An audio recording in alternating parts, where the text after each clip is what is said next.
Salutare toată lumea! Astăzi vă voi arăta cum să vă faceți clan. Eu sunt în clan cu verișorul meu. Dați aici la...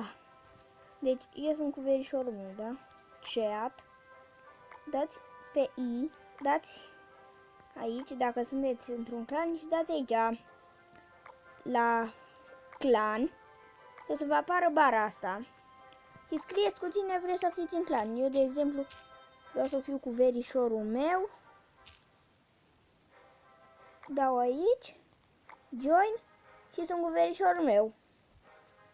Așa se face clanul și vreau să vă spun că mâine voi face un chest opening.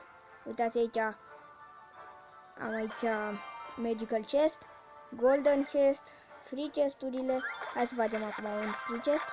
Nimic bun. Astea sunt cartonașele.